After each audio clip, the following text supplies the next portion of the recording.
अब हम बात करेंगे जल प्रदूषण की। देखो जल प्रदूषण क्या होता है, जल दूषित हो जाना।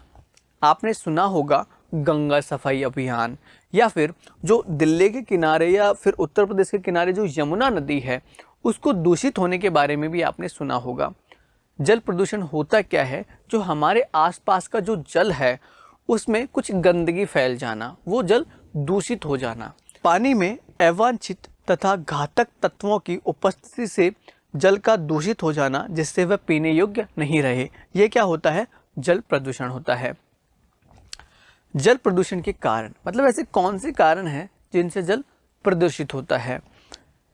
सफाई तथा सीवर का उचित प्रबंधन नहीं होना। देखो यदि आपके आसपास साफ सफाई नहीं होगी, जो सीवर लाइन होती है वो साफ नहीं होगी, तो जब बारिश होती है ना, तो ये सारी गंदगी सीवर लाइन की हो चाहे हमारे आसपास की, वो बह के सीधे नदियों में या तालाबों में जाके मिल जाती है, जिससे क्या होता है, जल प्रदूषित होता है। विभिन्न औद्योगिक इकाइयों द्वारा अपने कचरे तथा गंदे पानियों का नदी नहरों में विसर्जन करना, सीधी सी बात है, उससे भी क्या होगा, जल प्रदूषित होगा। कृषि कार्यों में उपयोग होने वाले जहरीले रसायनों तथा खादों का पानी में घुलना। देखो जब कृषि की जाती है तो खेतों में अलग अलग प्रकार के रसायन, खाद आदि का उपयोग किया जाता है, और जब बारिश होती है तो वो खाद, रसायन वगैरह बह के नदियों की तरफ चले जाते हैं और वो पानी या फिर जमीन के अंदर चले जाते हैं। इससे जो जल होता है वो प्रदूषित हो जाता है और पीने योग्य नहीं रहता। मानव मल का नदियों, नहरों आदि में विसर्जन। मानव मल क्या होता है, ये आप लोग समझते हो। वो यदि नदी नहरों में जाएगा तो क्या वो पानी पीने योग्य बचेगा, बिल्कुल भी नहीं, वो जल क्या होगा, दूषित हो जाएगा। प्रत्येक घरेलू सामग्री का समीप के जल स्रोत में विसर्जन। घर में बहुत सारी सामग्रियां होती हैं जो हमारे यूज़ में नहीं आती, पॉलीथीन, पेपर्स या फिर कचरा, सामान्य शब्दों में आप समझिए कि यदि आपके आसपास का जो भी जल स्रोत है, तालाब, नदी, यदि इन सब में चला जाएगा तो वो जल भी क्या होगा, प्रदूषित होगा। जल प्रदूषण के क्या प्रभाव होंगे? प्रभाव सीधा सा कि आपके व्यक्तिगत जीवन पे, आपके शारीरिक जीवन में क्या प्रभाव पड़ेंगे। इससे मनुष्य, पशु तथा पक्षियों के स्वास्थ्य को खतरा उत्पन्न होता है। इससे टाइफाइड, पीलिया, हैजा, गैस्ट्रिक आदि बीमारियां पैदा होती हैं। देखो अगर आप गंदा पानी पियोगे, साफ सुथरा जल नहीं पियोगे, तो सीधी सी बात आप बीमार पड़ोगे। ये कुछ बीमारियां होती हैं जैसे टाइफाइड, पीलिया, हैजा वगैरह, ये सारी बीमारियां आपको हो जाएंगी यदि आप साफ जल नहीं पियोगे। इससे विभिन्न जीव तथा वनस्पतिक प्रजातियों को नुकसान पहुंचता है। देखो जीवों में क्या नुकसान है वो तो हमने अभी देख लिया। जो वनस्पतिक प्रजातियां होती हैं, जैसे जो पेड़ पौधे होते हैं, उनको भी नुकसान होता है, उनमें भी नुकसान। जैसे रसायन वगैरह यदि जड़ों में जाएगा तो कहीं ना कहीं उनमें जो फल होंगे, जो पेड़ पौधे होंगे, उनको भी नुकसान पहुंचेगा। इससे पीने के पानी की कमी बढ़ती है। देखो हमने अभी बात करी ना कि साफ सुथरा जल पीना चाहिए। जल यदि प्रदूषित हो जाता है तो पीने योग्य नहीं रहता। अगर जितना ज़्यादा जल दूषित होगा, आपका पीने का पानी उतना ही कम होगा। इससे पीने के पानी की क्या होगी, कमी बढ़ेगी, क्योंकि नदियों, नहरों, यहाँ तक कि जमीन के भीतर का पानी भी प्रदूषित हो जाता है। देखो जल प्रदूषण से क्या प्रभाव है, इनको यहाँ पे समझते हैं। इससे खतरा होता है किनको, मनुष्यों को, पशु पक्षियों के स्वास्थ्य को। बीमारियां होती हैं, टाइफाइड, पीलिया, हैजा, गैस्ट्रिक इत्यादि बीमारियां हो जाती हैं यदि आप दूषित जल पियोगे। इनसे जीव व वनस्पतिक प्रजातियों को नुकसान होता है। वह जो नदियां, नहरों में जो पानी है वो प्रदूषित हो जाता है, और उससे क्या होगा, जो पीने का पानी है उसकी क्या होगी, कमी होगी। भूमि प्रदूषण। देखो भूमि प्रदूषण क्या होता है, उससे अभिप्राय है कि जो आपकी जमीन है उस पर जहरीली और कुछ अवांछित अनुपयोगी पदार्थों के भूमि में विसर्जित होने से है, क्योंकि इससे भूमि का निम्नीकरण होता है तथा मिट्टी की गुणवत्ता भी प्रभावित होती है। भूमि प्रदूषण क्या है, आपकी जो जमीन है जो सामान्यतः कृषि में उपयोग की जाती है, अगर उसमें ज़्यादा से ज़्यादा रसायन मिलेंगे तो कहीं ना कहीं उसकी जो उत्पादक क्षमता होती है, जो मिट्टी की गुणवत्ता होती है, वो पूरी तरीके से समाप्त हो जाएगी। एक तरीके से वो बंजर जमीन हो जाएगी। उससे भूमि का क्या होगा, निम्नीकरण होगा, मिट्टी की गुणवत्ता क्या होगी, प्रभावित होगी, वो अच्छा उत्पादन नहीं कर पाएगी। भूमि प्रदूषण के क्या कारण है, मतलब कौन से ऐसे कारण हैं, क्या वजह है जिसकी वजह से भूमि प्रदूषित होती है। कृषि में उर्वरकों, रसायनों तथा कीटनाशकों का अधिक प्रयोग। देखो जो किसान होते हैं वो भी ज़्यादा से ज़्यादा उत्पादन करने के लिए अलग अलग रसायनों का, उर्वरकों का और कीटनाशकों का प्रयोग करते हैं। वो कहाँ जाते हैं? वो ज़मीन में मिल जाते हैं। आप एक बार के लिए तो फसल ले लोगे, लेकिन जो ज़मीन की गुणवत्ता होती है वो पूरी तरीके से समाप्त हो जाती है, वो उससे क्या होती है, प्रभावित होती है। तो कृषि में उर्वरक, रसायन तथा कीटनाशकों का जो प्रयोग किया जाता है उससे भी क्या होती है, भूमि प्रदूषित होती है। औद्योगिक इकाइयों, खानों तथा खदानों द्वारा निकले गए ठोस कचरे का विसर्जन। देखो ये जो कचरा होता है वो यदि पानी में जाए तो जल प्रदूषित, यदि ये जमीन में जाए तो भूमि प्रदूषण, वो जमीन की गुणवत्ता को समाप्त कर देगा। भवनों, सड़कों आदि के निर्माण में ठोस कचरे का विसर्जन।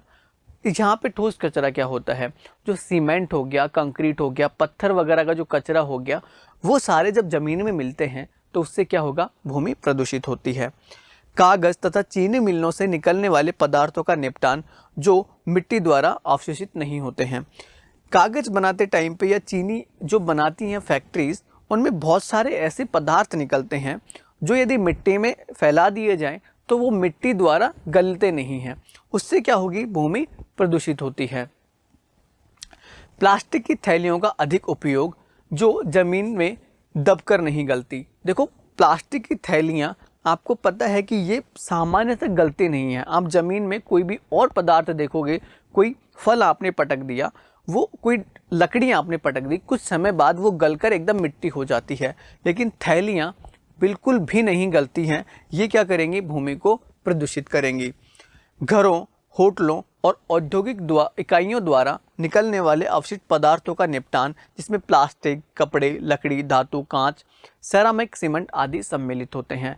ये सारी चीज़ें जब भूमि में चले जाएंगी, ज़मीन में चले जाएंगी, तो कहीं ना कहीं ये क्या करते हैं, ज़मीनों को, भूमि को प्रदूषित करती हैं। वायु प्रदूषण हो या ध्वनि प्रदूषण हो या जल प्रदूषण हो या भूमि प्रदूषण, सब में व्यवसाय की भागीदारी होती है। हम बात करते हैं कि पर्यावरण प्रदूषण में व्यवसाय की क्या भूमिका होती है। पर्यावरण को नियंत्रित करने में व्यवसाय की भूमिका। एक व्यवसाय कैसे पर्यावरण में जो प्रदूषण होते हैं, जो अभी हमने देखे, चाहे वो वायु प्रदूषण हो, जल प्रदूषण हो, भूमि प्रदूषण हो या ध्वनि प्रदूषण हो, इन सब को नियंत्रित करने में एक व्यवसाय की क्या भूमिका हो सकती है, उसके बारे में हम बात करेंगे। मुख्यतः व्यवसाय की जो भूमिका होती है उसको 3 भागों में हम लोग बांटते हैं। पहला है निवारणात्मक भूमिका, दूसरा है उपचारात्मक भूमिका, तीसरा है जागरूकता भूमिका। ये क्या होते हैं? सबसे पहले हम बात करते हैं निवारणात्मक भूमिका। निवारणात्मक भूमिका अगर मैं आपको बताऊं तो इसका मतलब है निवारण करना। व्यवसाय ऐसा कोई भी कदम नहीं उठाए जिससे पर्यावरण को और अधिक हानि हो। इसके लिए आवश्यक है कि व्यवसाय सरकार द्वारा लागू किए गए प्रदूषण नियंत्रण संबंधी नियमों का पालन करे। देखो निवारणात्मक क्या होता है, मतलब निवारण। आप ऐसा काम करिए कि पर्यावरण प्रदूषण हो ही नहीं। आपको ऐसा निवारण करना है कि पर्यावरण प्रदूषण हो ही नहीं। इसके लिए आप क्या कर सकते हो कि सरकार ने जो भी प्रदूषण को नियंत्रण करते संबंधी जितने भी नियम कानून बनाए हैं, आप उन सब का क्या करें, अच्छे से पालन करें। तो ये व्यवसाय की क्या है, निवारणात्मक भूमिका। दोबारा बात करूं, निवारणात्मक भूमिका मतलब व्यवसाय को ऐसा काम करना है कि पर्यावरण प्रदूषण हो ही नहीं, उसको पहले से वो स्टेप्स लेने हैं। इसके लिए वो क्या कर सकता है कि सरकार ने जितने भी नियम कानून बनाए हैं जिससे पर्यावरण प्रदूषण नियंत्रित होता है, वो सारे नियम कानूनों का क्या करना है, पालन करना है। बात करूं मैं उपचारात्मक भूमिका। चलो एक बार आप समझ लीजिए कि कुछ ऐसा हुआ कि पर्यावरण प्रदूषण हो गया। अब उस पर्यावरण प्रदूषण के प्रभाव को कैसे कम किया जा सकता है, कैसे आप उसके लिए उपचार कर सकते हो, इसमें एक व्यवसाय की क्या भूमिका है, उसको हम कहेंगे उपचारात्मक भूमिका। एक व्यावसायिक इकाइयां पर्यावरण को हानि पहुंची को संशोधित करने या सुधारने में सहायता करें। साथ ही यदि प्रदूषण को नियंत्रित करना संभव नहीं हो तो उसके निवारण के लिए उपचारात्मक कार्य कदम उठा लेने चाहिए।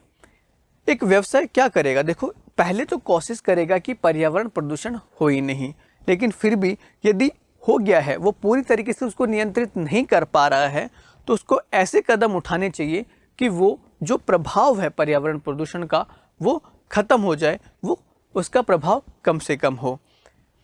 अगला है जागरूकता भूमिका।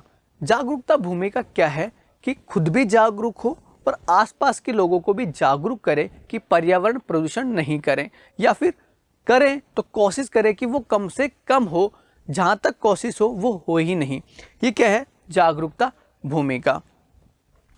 लोगों को, मतलब जो अपने कर्मचारी हैं, एक व्यवसाय के जो कर्मचारी हैं और जो जनता है, उनको पर्यावरण प्रदूषण के कारण, उनको कारण बताएं कि पर्यावरण प्रदूषण क्यों होता है, उनके परिणाम क्या होते हैं, उसके संबंध में जागरूक बनाएं, ताकि वो पर्यावरण को नुकसान पहुंचाने की बजाय ऐच्छिक रूप से पर्यावरण की रक्षा कर सकें। यह है जागरूकता भूमिका।